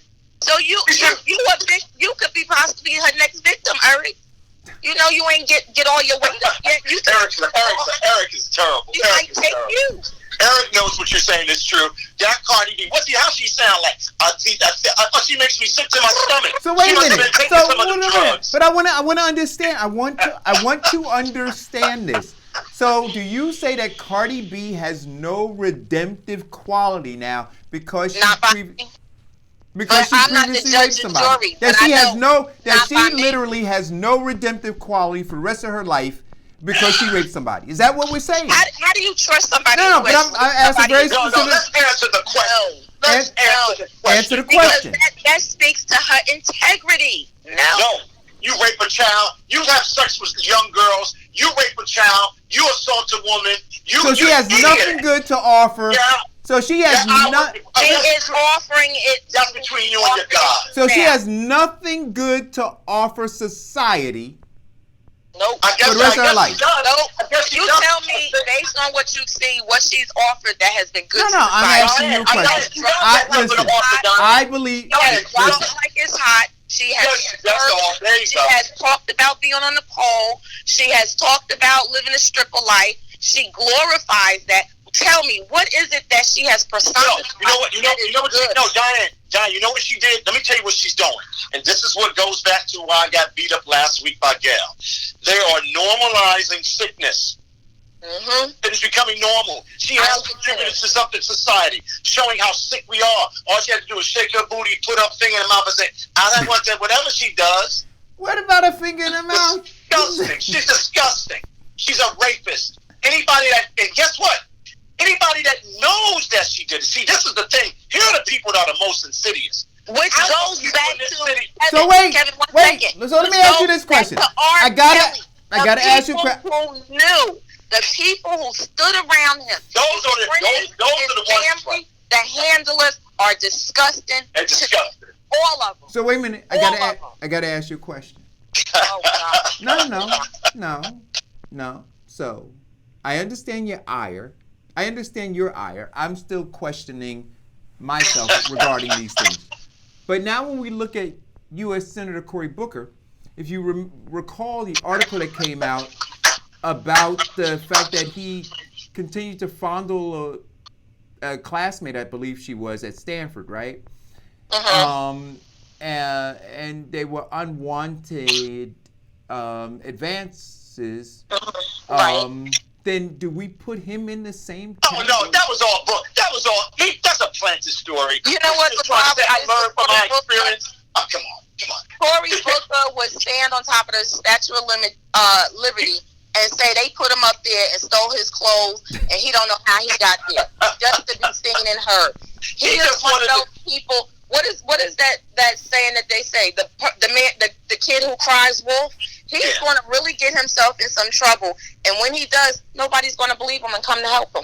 He got that story planted, Diane, so he can give women the illusion that he's a different person and I learned from my mistakes and blah, blah, blah. Oh, come on, please. Enough of him. Kick him off the island. How do you compare that guy? That guy. Well, what else he Wait a minute. How do you mean? So wait a minute.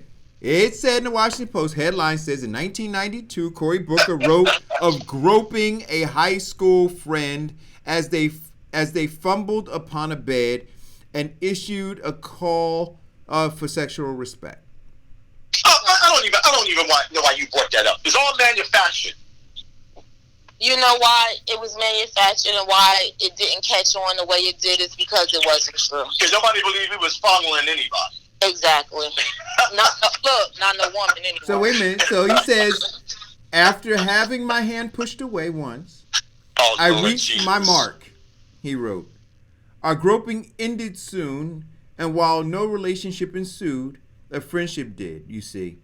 The next week in school, she told me that she was drunk that night and didn't really know what she was doing. So, Lord. Just enough of him. Just go away. What's so wait a minute. But my question to you is this. If that did happen, so he was with this high school woman and she was drunk and I thought it was college. No, I thought it was college too, but it says high school. High school. Mm-hmm. Right? and that but she had enough wherewithal to push his hand away, but then he took advantage of her. So honestly, the only people that really know what happened was this young lady, Cory Booker, and T-Bone. That's it. Okay. Hey, listen, let me ask you another question. Last question about Cory Booker. Do you think we'll ever hear any more about Rosario Dawson? Oh no, that check has been sent out already. That contract. Do you think we'll ever hear anything else? Do you think we'll see another picture of the two of them together? No, that contract is she's fulfilled her contractual duties. That's over. Hey, look, I don't understand this kind of thing, right? You don't have to work that hard to get a relationship. Look, you're a prominent U.S. senator. You were the mayor of the largest city in the state of New Jersey. You don't have to go around faking relationships with women. That says a lot about who you are. Like, why is that? That's not even. What does it say about her? If you're single, wait a minute. What does it say about her? Well, it says that she suffers from the same disease he suffers from. What? Delusion. Maybe her career is not going as well. She can't, maybe she needs to get a Batman movie or do something. Actually, she has a new movie, I think, or a series or something that just came out. So I don't know. Hey, Ken, what do we see in the thread? Did you see the new fireman that was just signed on at Jersey City Fire Department? Yeah, Bruce Springsteen. Yeah, that's interesting. Well, look, for the son I thought it was interesting for the son to want to be a fireman. God bless him. He lived a life of privilege, and he wanted to serve the state of New Jersey and be a fireman. And his father, he could have been anything he wanted to be. He could have been a roadie for his father. He could have been a co-writer for his father. He could have been producing some movies. He lived a life of privilege that the average kid wouldn't, and he wanted to be a fireman. Isn't that nice? So he went from Colts Neck, where they only have one fire every 5 years, to Jersey City that's always on fire? That makes sense. He just wanted to be a fireman. Yeah, okay. You think something wrong with the guy wanting to be a fireman? Because he lives in Colts Neck. He moved to Jersey City. He wants to be a fireman. What do you think it's about, Diane? I don't know. We're going to sit back and watch. We're just going to watch. I got my popcorn. Oh, hey, Eric. Diane knows something else. I'm going to be quiet. I can see Diane's going to come back. You know, the stuff we've been hearing, and people who want to be governor, and, and matching themselves up with folks so they can get their money and stuff going. Oh, you're saying. I'm just saying. So you're saying this is a full up. Oh, wait a minute. Are you saying that, what is Bruce Springsteen's stage name? The Boss? Right? Yes. Yeah. Are you suggesting that, that Bruce is going to be playing concerts to raise money for Fulop to possibly challenge? Bruce Springsteen is always out there doing fundraisers for somebody Democratic. Well, that's true. That's actually now. You know what? We should pay. You know what? Let's take the long view on this. Let's take a deep breath and see what happens. I'm just going to watch and see. So, okay, we got to talk about that young couple out of England that have now been given permission. They didn't get permission. They left. Meghan Markle, her husband. Yeah, they've all been given permission to go on with their lives. They still get $20 million a year because that's a part of the mother's endowment. They can't take that away from them. That's their money. Right. I think they're talking about security. Wait a minute. So they can get. Remember what I said to you? They said, "Oh, we're gonna work to become." They do. They are. Wait a minute, but he's getting. So let me tell you. So they went to a party. Oh man, I can't remember the party that they went to. The two of them, Beyonce and Jay-Z, were there. They were talking. Oh no! And I'm done. Shut up, Kevin. So why Megan was talking to Beyonce and Jay-Z? Her husband was in the corner talking to the CEO, and I can't remember the name of the company, and he happened to say, my wife likes to do voiceovers, and she does this, that, and the other, and the CEO said, oh, really? Oh, okay. And within a week, she got a contract with the company. You mean Netflix? You mean Netflix? Netflix, yes. Yes, sir. Thank you. Yeah. All right, that's good. I'm glad they're making money, but I don't understand. She's making her own money. Well, I don't understand. I know that they're young people, and they probably like that music.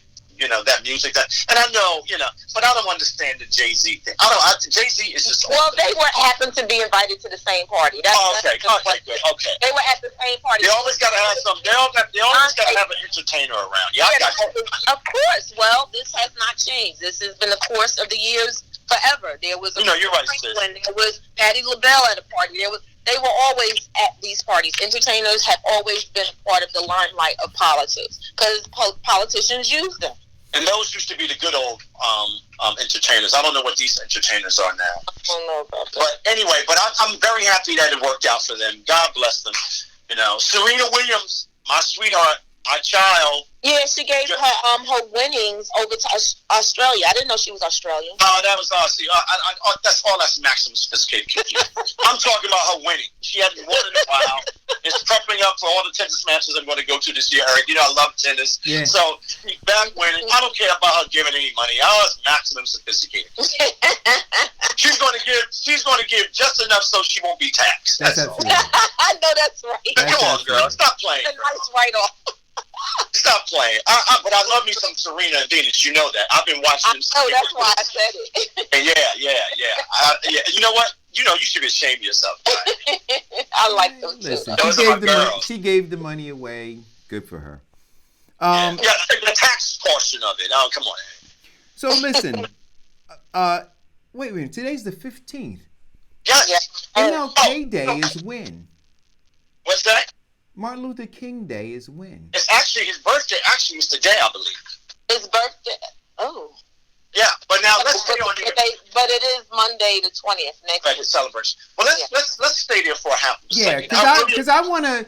Because what I want to do, given the book that we started our book club with, right? I want to give, as we lead up to it, and as these politicians and community organizers and other folks trample on his grave by working opposite of what he fought for. I want to make sure that we're spending time talking about it, Kev. Can we do this? Because I see the flyers. I see these really, nicely designed flyers going up, and none of these people participate in anything.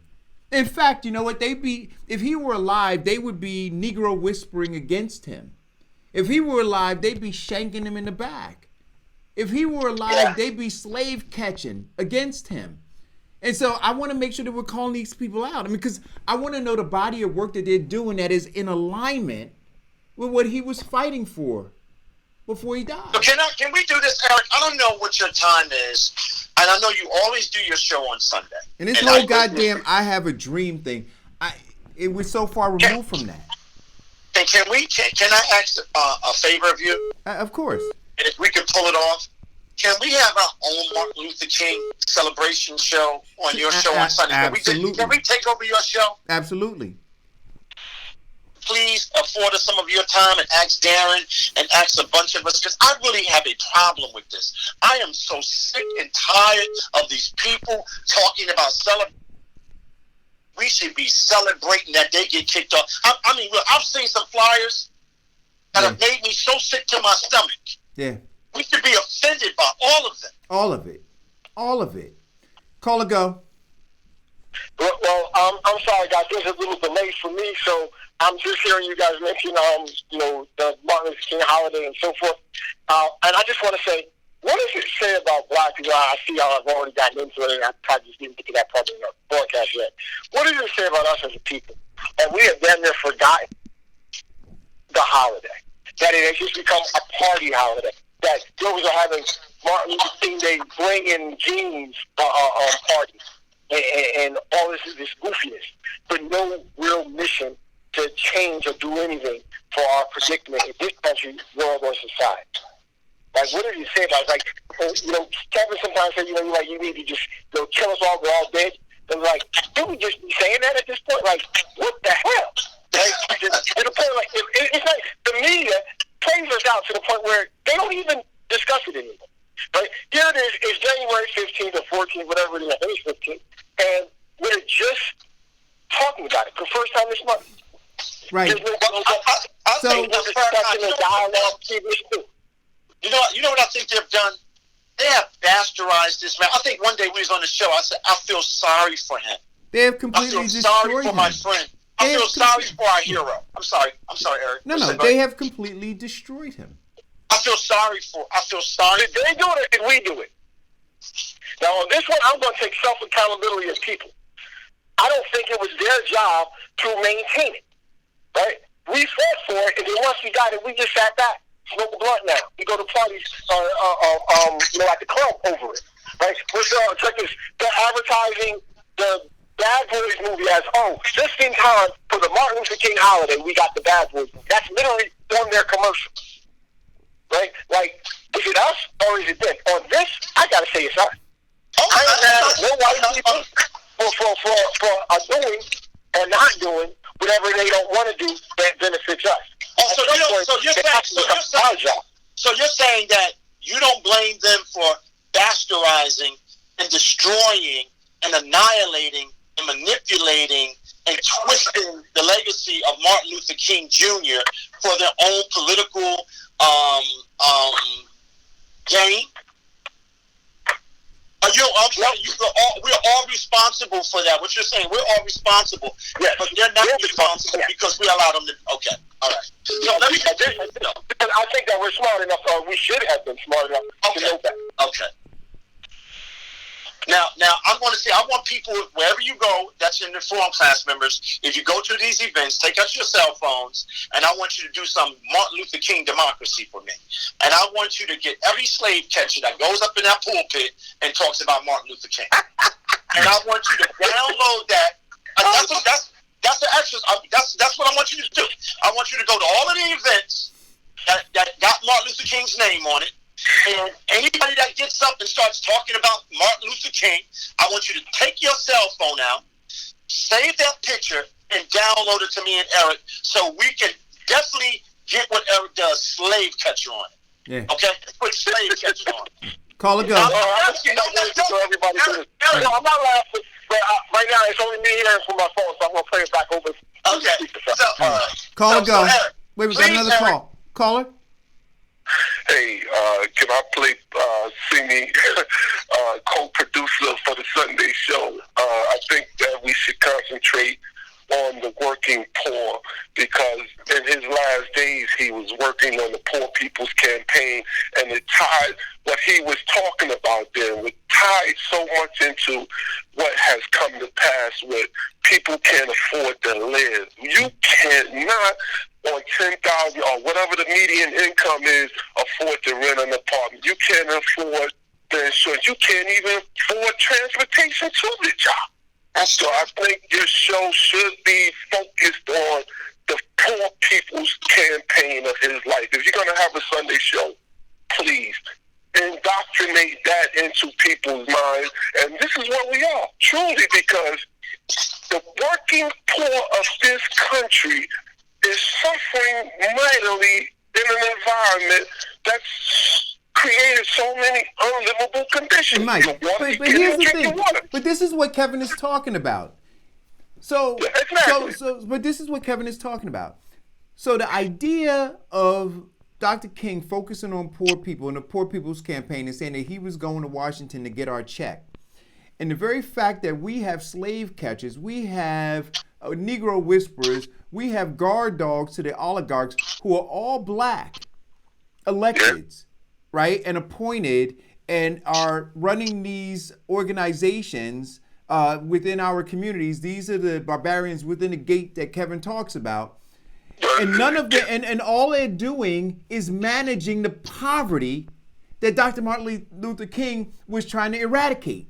Do you understand what I'm saying? So they're managing that poverty and they're getting rich doing it. So whether we're talking about the brown paper bags that change hand at the churches, because and Diane, I'm not talking about your church, but at the brown bags, and Diane, I can say it because I was there. I've seen them take it. I've seen them take cash money to allow folks to stand up in their pulpits and preach garbage as hope. Right? So you have those pastors, you have organizations like the NAACP, you have organizations like the Urban League, you have these mayors, these council members, these assembly folks, these freeholders, all positioned to maintain the poverty that Dr. Martin Luther King was trying to eradicate. And was killed listen, for doing Eric, we have the book. We talked about the book. We have been talking about this book, not The Death of a King, but King and the Poor People's Campaign. Other Poor People's Campaign, the quest of economic equality in America. King, before he died, while he was struggling on those planes, while he was being stabbed in the back, while his approval rating was down in the stabbed in the chest. He got stabbed, literally stabbed in the chest. Around the world. He was traveling all around the world to talk about the Poor People's Campaign. Here's the book. Here's the book. Here's the book. Here's the book. This is what he was saying. Now, the reason why I'm asking everybody to listen closely to these fools, these Pharisees, these evil people that we call elected, or the people behind the pulpit that talk about Martin Luther King without putting that in context. And by the way, stepping and retiring and resigning from the pulpit because they're all liars. They're all liars. That's why I don't go to them. I'll go to a church that I know that's doing the work and they're servicing people and awarding people that's doing the work. All of this, majority of these events are bull crap. Now here it is, King. Write the book right here, brand new. King and the other Poor People's Campaign and the quest for economic inequality. Equality. Now, every black man, every black pastor, every black person doesn't even know what the hell this is. Because they have bastardized him so much. They have diluted his words. They made a cartoon character out of Martin Luther King. Yeah. They romanticized him. They romanticized all of the. And when at that particular time he was the most hated man in America, and what we getting now is the romanticized version, because he was shaking the consciousness of people who had ulterior motives, and this is what made him so dangerous. So, but if you have that show, I'll be calling in. Yeah, I'm going to sit back and listen and enjoy the rest of your day, guys.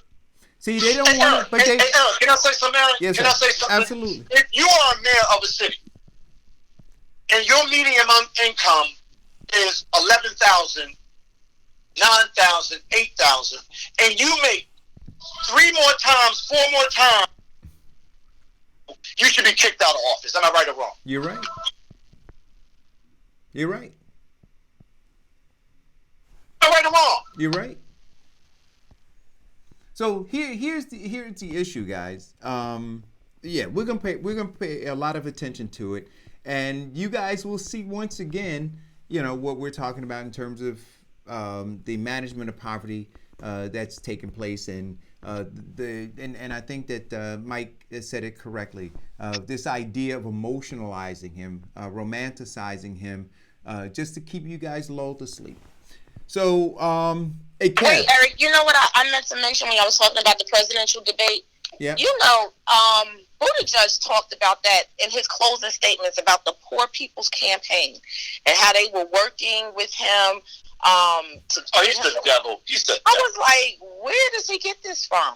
This man He's trying to get black votes, Diane. He is trying to get black votes. And I have no doubt that Pastor Barber is being paid a substantial consulting fee to show him how to romance and emotionalize black people. And so he probably told him to throw something in there about Dr. King, because it's the last debate leading up to the Iowa caucuses, and you want people to know that you're in touch with him, and I bet you ain't nobody else going to talk about him because ain't no black people up there, and so you can go ahead and do that, and black people going, that's what, see, so now Pastor Bob was able to go buy himself a bucket of chicken with some of his money, So, hey, Eric, all you got to do is give black people nostalgia pills. That's it. That's it.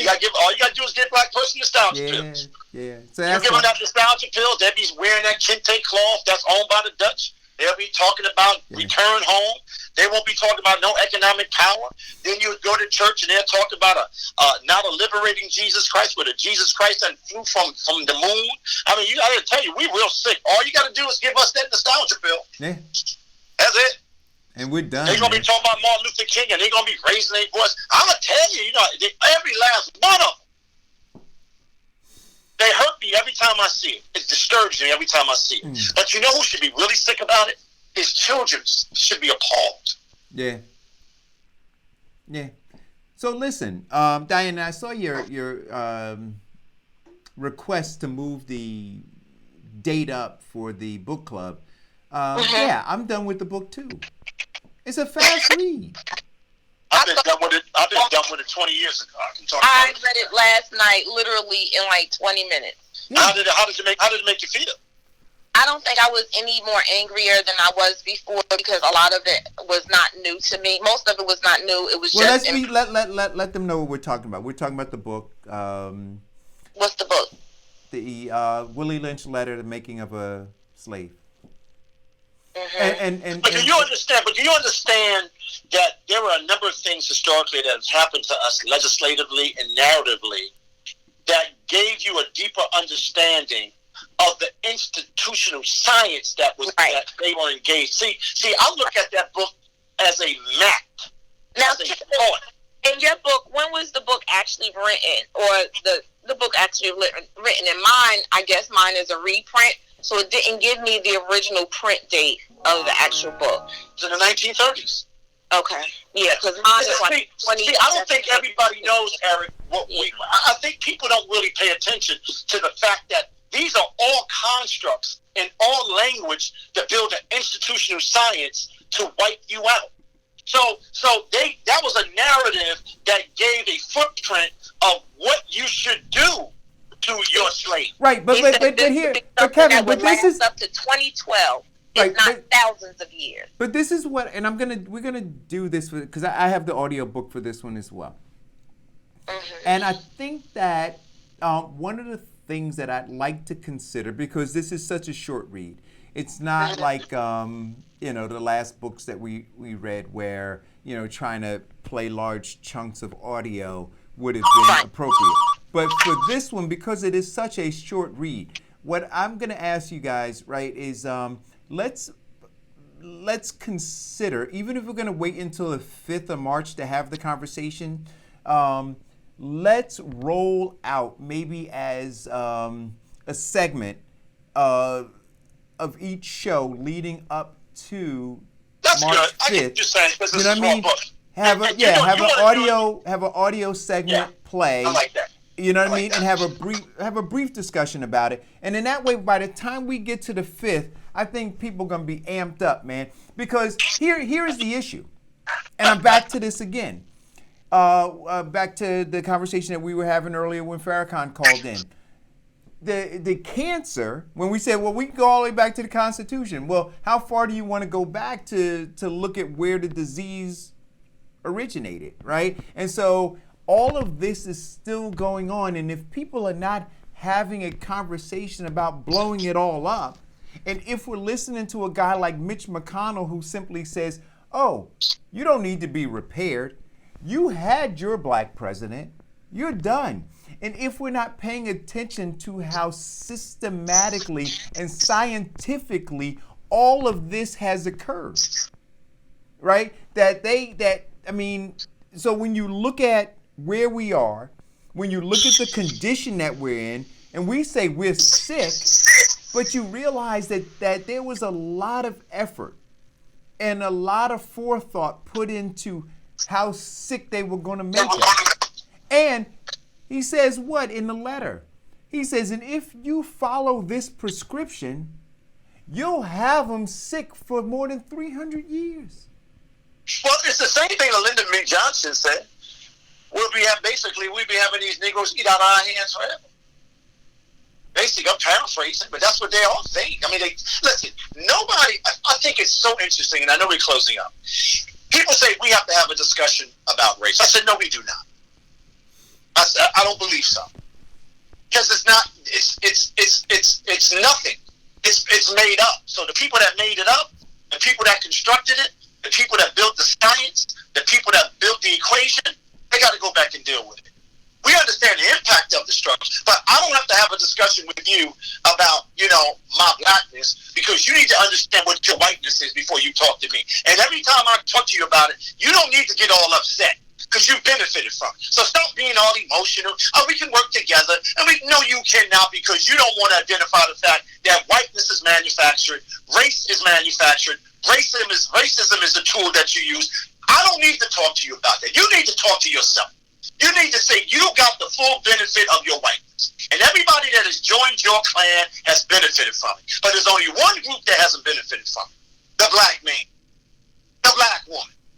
The black child. See, you understand? We got it all wrong. I'm not going to sit down and explore a discussion with you any longer because you don't want to deal with the fact that, guess what? You've embraced your whiteness. You have benefited from it. So you go and deal with it. Don't make me the bad guy. Don't say I'm doing something wrong to you. Oh, I'm making you uncomfortable. Oh, well, we can talk about it. You know what it is. You see the benefit. You see where you're educated. You see where you buy your food. You see where you send your kids to school. I'm not talking to you. You need to understand what was done, how you did it, and educate yourself. Because these people out here, they know it because they live it every day. Come on, folks. It's called when affirmative action was white. When we got the GI, they got the GI Bill. We got the D Bill. When they got the Marshall Plan in Europe, right? We got the New Deal. We got no deal. What are y'all talking about? I'm not going to sit around. I can't stand it when people try to convince me that I have to have a conversation about race. I didn't create it. I feel the impact of it. I didn't enrich myself off of it, but I feel the impact of it.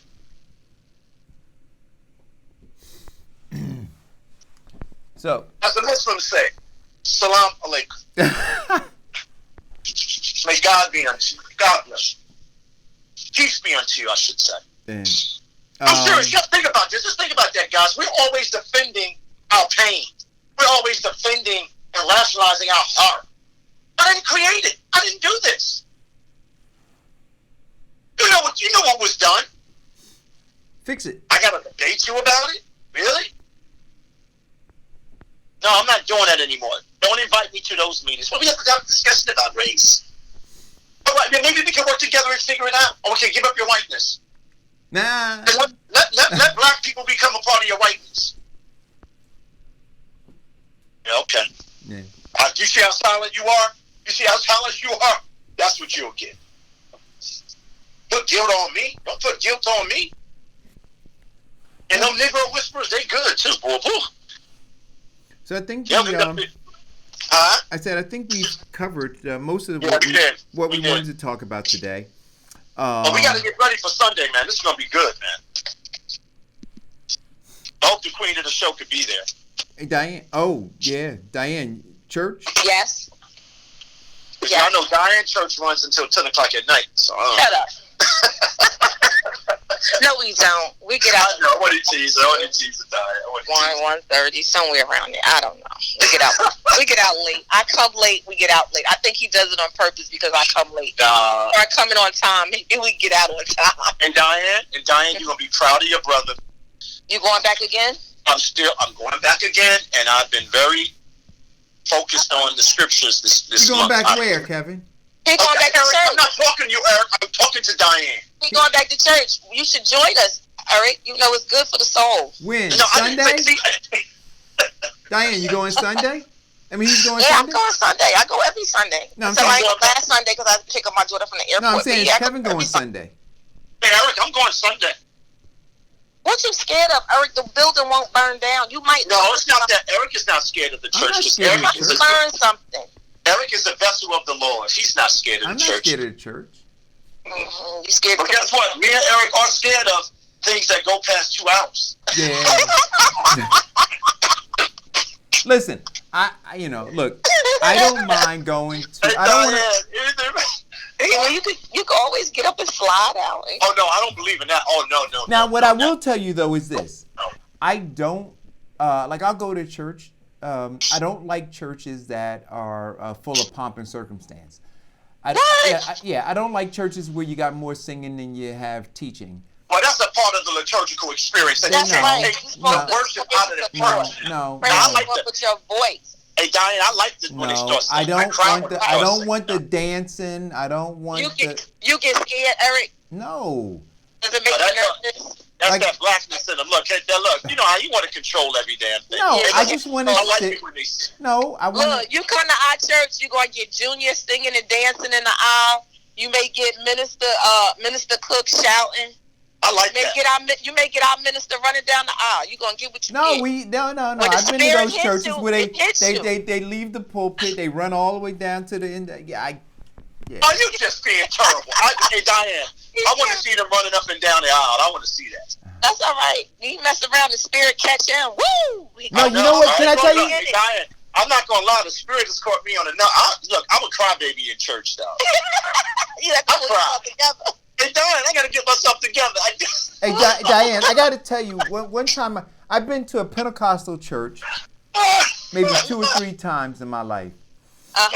Right, and one time I went, and I guess I was searching for something, and I'm watching the pastor go around and lay hands on people, right, slaying them with the spirit, right, and you know, and then he wasn't even laying hands on, he was just like the hand would go by the forehead, and the person was just kind of faint. Fall out.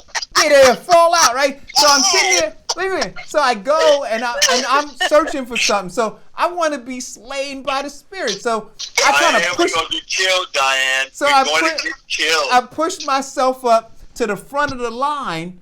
And Lord. And right, yeah, because I wanted to. Hey, listen, I wanted all of it. Huh? You wanted that feeling. I wanted that feeling, Diane. They bypassed me. They didn't even see because I. Yeah, because I think that they knew. You was too anxious for it. You was too hungry. Hey, Diane. Eric is right, though, Eric. I've watched some people lay hands on people. I'm like, what are they doing?